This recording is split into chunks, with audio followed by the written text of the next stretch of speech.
stand up. Because I've got to answer in class. And the next start doing jazz in a minute. I'm Gillian and I'm the executive of the Aberdeen Women for Independence branch.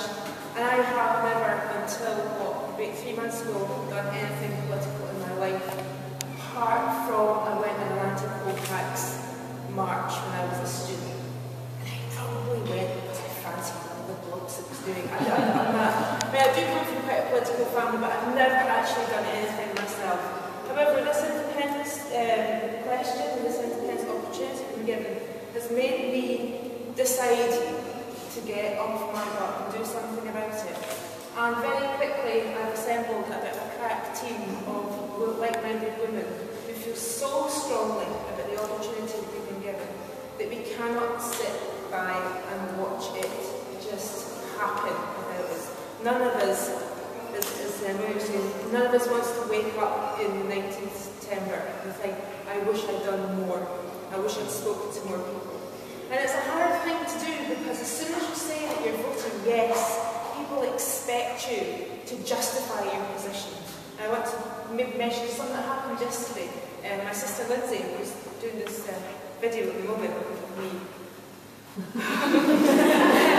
came back after getting some independence-related art framed at a local art shop. And they local framers, and they looked at what she was doing, and all of a sudden she was put on the spot by 2 women. You for independence? Almost explain yourself. You know, it's a hard thing being a person who feels strongly about voting yes, because you are expected to justify your position, and you are expected to convince me, go on, convince me, tell me why, you know. Now that is a hard thing to do, but it's also a great thing to do as well. And that's why I would encourage everyone, quite a lot of yes voters here, to wear your yes badge and to be prepared for people to come up and ask you why. And be ready for them. Be ready to tell them things that convince you. Nobody is expecting you to talk about policy, or Scottish Government's policy. What's going to happen with our pensions? What's going to happen with the EU? What's going to happen with the currency? That's the kind of agenda that Better Together would like us all to be answered for. Because listen, we're not talking about a political party. We're talking about a decision that's going to be the difference between being ruled by Westminster and being ruled by Hollywood. Hollywood, just down the road in Edinburgh. Scottish people in that parliament who know Scotland, who know what we face, who know what we've got, who know how we operate, versus Westminster, which is so remote from us. And at the moment, it's pretty much staffed by people who went to Eton and Harrow. That's not us. They call themselves representatives of the people. They do not represent me.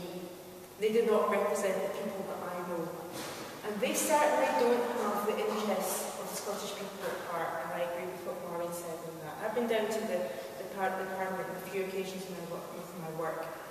It's a very, very privileged place. So much so, it's a beautiful place, it's a privileged place. It must be a great place to work. They give you free lunches all the time, there's always dues and there's always events and whatever. When you've been down there, you realise why so many MPs, particularly Scottish Labour MPs, do not want to give up that job. And these are the same people that are wanting us to vote no. So whenever you hear somebody telling you that Scotland can't make it on their own, I want you to just listen to who they are. Are they a Labour MP? Are they chums with a Labour MP? Are they from the BBC? Do they have a vested interest, a personal vested interest, in belonging to the United Kingdom? Once you strip all those people away out of the argument, start listening to people who don't have a vested interest, people who are talking and campaigning and not being paid to campaign. None of the Women for Independence, we do all this in our spare time. Most of us have families. We give up our Saturdays to put out stall outside Marks and Spencer's. The Yes campaign do the same thing. And when you see the Better Together guys, you need to find out who they are. A lot of them are politicians.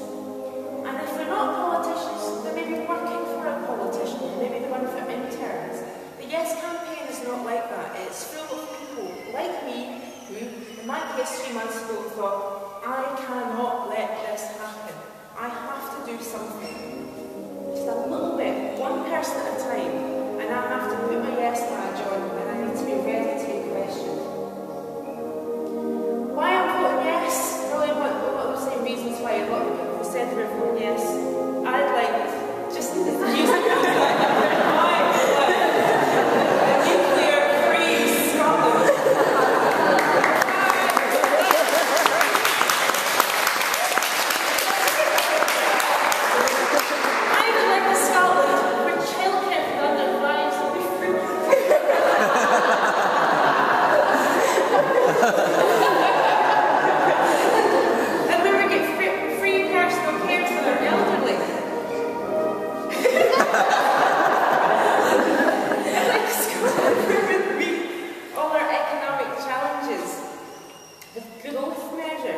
Rather than austerity measures which penalise the most vulnerable in society, the elderly, the disabled, the poor, the unemployed, the low-wage people that Michelle was talking about, the people who, at the end of every week, are freaking out that a bill is going to come through the door.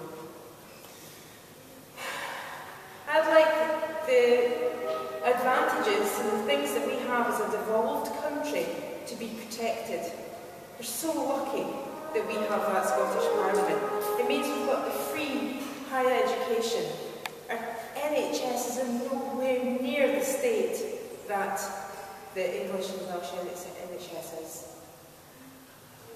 I want our taxes in Scotland to stay in Scotland and be spent in Scotland, and I want all those economic decisions to be made by people that I have voted for in a ballot box.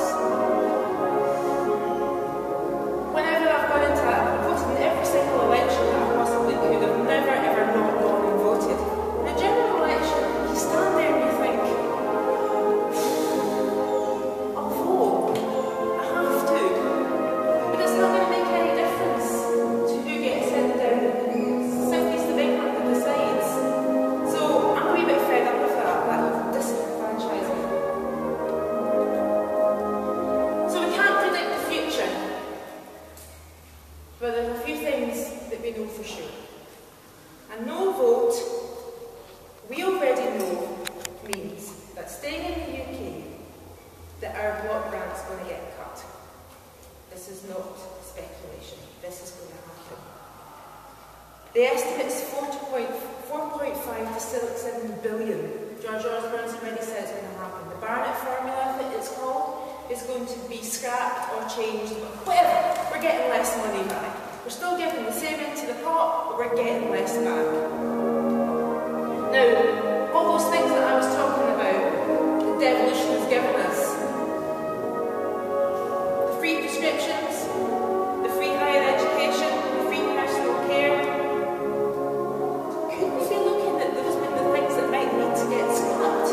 Because we don't want those cuts to affect primary education, and we don't want them to affect secondary education, and we want to keep our NHS, which is already stretched the map, ticking along as best we can.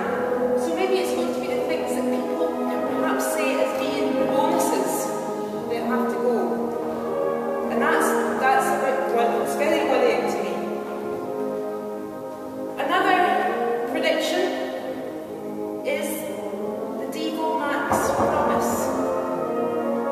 I want you to all just remind yourselves, you all know, when people say to you, but they say that we're going to get more powers anyway. Two things I've got to say about that. David Cameron fought for Devo Max not to be an option on that ballot paper. Devo Max is not on the ballot paper. Yes, the intent says no to the status quo. Now you've got Labour, you've got the Conservatives of Scotland coming out with these promises of Devo Max. Why are they coming out with these all of a sudden? Because they think we might vote yes. This is very recent. This is a smokescreen. not fall for it. I'm just about old enough to remember 1979. I was 10. I don't really remember anything other than my dad being very upset about it. But that happened. Promise of this more powers for Scotland never materialised until Margaret Thatcher was well and truly gone. Didn't be daft. It's not on offer. Even if it was. Let's say they kept their promises, whether it's a Conservative or a Labour government kept their promises. What are they offering us? They are offering us the chance to raise income tax a little bit within a certain framework. But our tax still goes to Westminster, and you're still going to get the cut from the block grant. So what happens there is that we still have not that much money to play with. So the Scottish Government, perhaps whoever they might be, has to raise income tax to meet the shortfall. They're a popular government, that lot, aren't they? We're in bigger trouble. And then this is the thing about, in summary, we end up with less money in a block grant. We'll probably have to raise taxes and cut services, or both. We'll still have nuclear weapons in our waters because it is not even on the table in Westminster. And if there's one thing that the Scottish Government really is very, very clear on, as soon as we vote yes, we're looking at a timetable to get rid of them out of Clyde. No one else is offering that. I don't want them there. I don't want anyone that wants them there. And I'll tell you another thing. We will never, ever get the chance to have this opportunity again. They will never let us have this vote again. It's been too close. It's going to be close, no matter what. Do you really think that in 5 years, once everybody who voted no realises that they've been sold a pup, they want the chance again? Do you really think they're going to go, okay, we'll give you another shot at it? No chance. It's September the 18th or bust. Let's make it matter. And remember that if you're here and you're voting yes, you're part of the yes campaign as well. Be an ambassador for yes. Let your friends know, let your family know why you're voting yes, because it's your reasons. Not anything to do with the SNP or policy. It's your reasons that are going to change the minds of people. What we've done, just to finish, what we've done is, one of the things that we've really noticed is that the BBC and the mainstream media really aren't serving democracy very well at the moment. So we've put together a list. Now, I realise that not everybody's on the internet, and that is a real shame, but we all do have access to libraries. We've put together a reading list of blogs and writers that are non-politicians, that have got lots of things to say on the referendum campaign and the referendum issues. I'd really like it if you just grabbed a bunch of them, take the lot, give them to people. And that list is also on our blog, so if you take any of our leaflets, you can actually have clickable links rather than typing in a URL. That's really important. Be informed, and if you come across someone who isn't informed, tell them to go and read somebody like Derek Bateman, or listen to Ivan McKee, or Leslie Wood. Tell them to come to a public meeting. Bring them along. Don't go to any more meetings where it's 24 people voting yes and there's like 2 undecided. Bring along an undecided person because we're so confident in our message. We reckon we can decide them. Once they know the information, they'll be for yes. That's all I'd like to say.